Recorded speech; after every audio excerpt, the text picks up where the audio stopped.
এই সরা ঢাকা পিঠে একবার তৈরি করে খেলে বারবার বানিয়ে খেতে হবে। এতটা ভালো লাগবে খেতে, ঘরে থাকা মাত্র কয়েকটা উপকরণ দিয়ে তৈরি করে নিতে পারবেন। একদমই তুলোর মতো নরম তুলতুলে পিঠে। বন্ধুরা, welcome back to my channel Mismi kitchen with blogs. আজ আবারও চলে এসেছি নতুন একটা পর্ব নিয়ে। তোমরা তো অনেক ধরনের পিঠে খেয়েছো, আমি যেই আজকে পিঠেটা বানাবো আলাদা ধরনের। আজ আমি বানাতে চলেছি সরা ঢাকা পিঠে। আমি কিভাবে বানাই, কি কি উপকরণ দিই, তোমরা দেখতে থাকো। তোমরা কিন্তু প্রথম থেকে শেষ পর্যন্ত দেখো, তোমাদের তাহলে এই সরা ঢাকা পিঠাটা করতে সুবিধা হবে। চলো বন্ধুরা, আর দেরি না করে শুরু করা যাক। প্রথমে আমি চাল নিয়ে 5 ঘন্টা ভিজিয়ে রেখেছিলাম, সেটা তোমাদের দেখানো হয়নি বন্ধুরা, প্লিজ সরি। তারপরে ভিজিয়ে বেটে নিয়ে চলে এসেছি, মিক্সার গ্রাইন্ডারে আমি বেটেছি। চালের সঙ্গে আমি 6-7টা এলাচ দিয়েছিলাম, এলাচ দিয়ে বেটে নিয়ে চলে এসেছি। দেখো বন্ধুরা আমি কেমন পেস্টটা করেছি, এইরকম একদম মিহি পেস্ট হবে।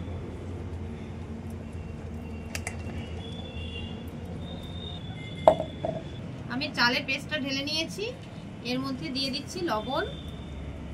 তোমরা পরিমাণ মতো লবণটা দেবে।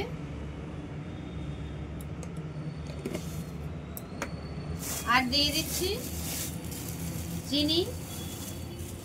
তোমরা যে যেমন পরিমাণে চিনি খাও সেই রকম পরিমাণে চিনি দেবে। আমরা একটু বেশি পরিমাণে চিনি খাই, তাই বেশি পরিমাণে দিলাম।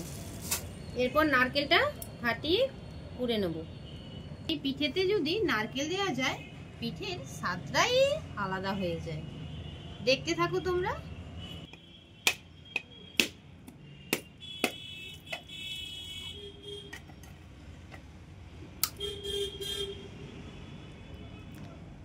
এবার আমি নারকেলটা কুড়ে নিচ্ছি।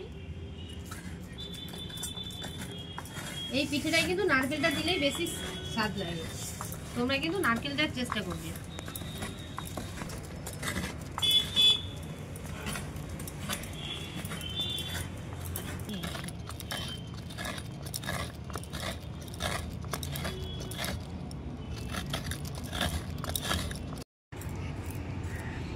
বন্ধুরা আমার নারকেলটা কোড়া হয়ে গেছে, এর মধ্যে আমি দিয়ে দেবো নারকেলের কোড়া।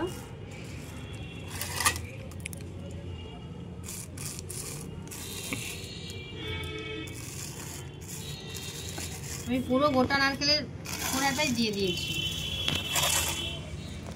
এরপর দিয়ে দিচ্ছি বেকিং সোডা 1 চামচ।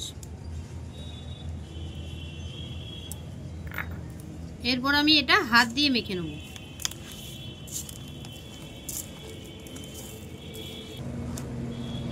এরপর দিয়ে দিচ্ছি একটু দুধ।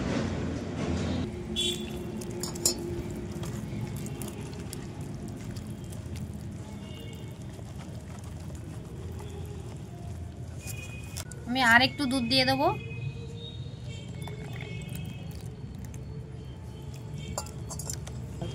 এই দুধটা খুব ঘন আর দুধের সরও দিয়েছি, যাতে পিঠেটার টেস্ট হয়। হাত দিয়ে ভালো করে মিক্স করে মাখিয়ে নিতে হবে, যাতে চিনিগুলো গলে যায়। এইভাবে ফাটিয়ে নিতে হবে।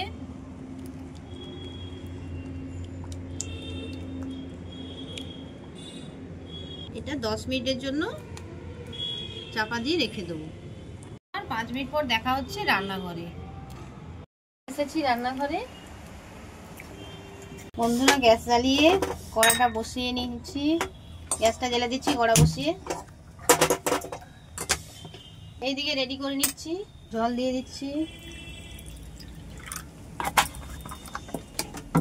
এর মধ্যে তেল দিচ্ছি।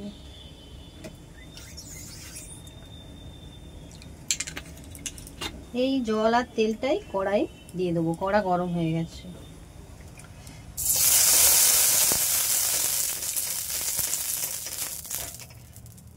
এইরকম করে ঘুরিয়ে ঘুরিয়ে ভালো করে মিক্স করে এবার দিতে হবে।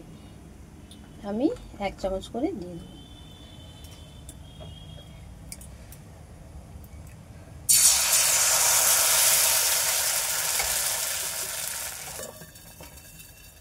এবার আমি হাতে একটু জল নিয়েছি, জলটা এইরকম সাইড দিয়ে দিয়ে দেবো, এইরকম সাইড দিয়ে দিয়ে দেবো।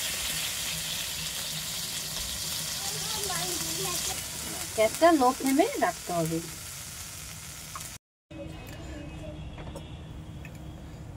দেখো বন্ধুরা,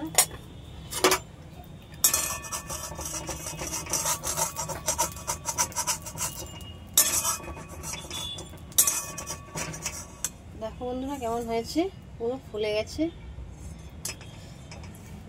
বন্ধুরা এটা 2 মিনিট পর আমি নামিয়ে নিচ্ছি।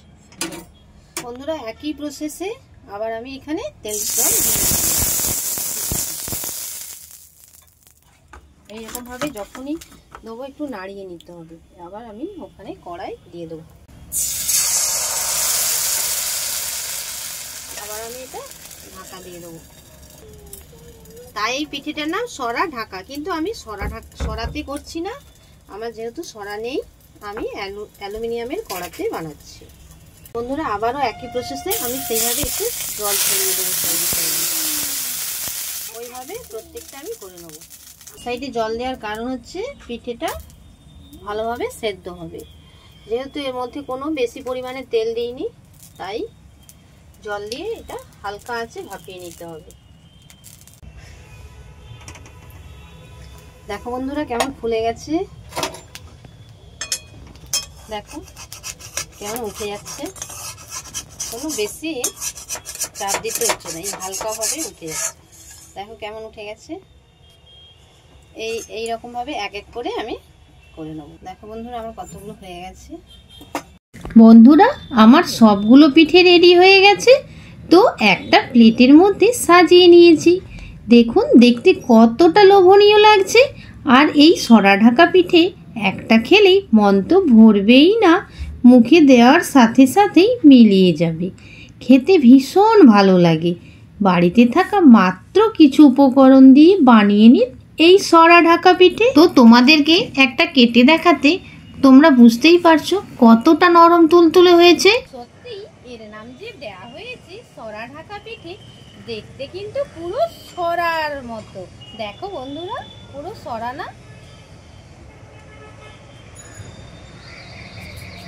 এবার তাহলে কেমন হয়েছে খেয়ে দেখি।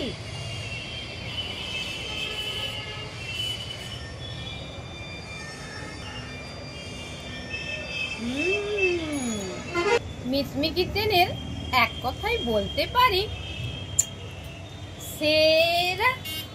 এই শীতের সন্ধ্যেই তোমরা কিন্তু বাড়িতে বানিয়ে আমাকে একবার কমেন্ট করে জানাতে ভুলো না কিন্তু। চলো তাহলে আজকের মতো এতটুকুই, আবার কোনো নতুন ভিডিও নিয়ে তোমাদের সামনে হাজির হব।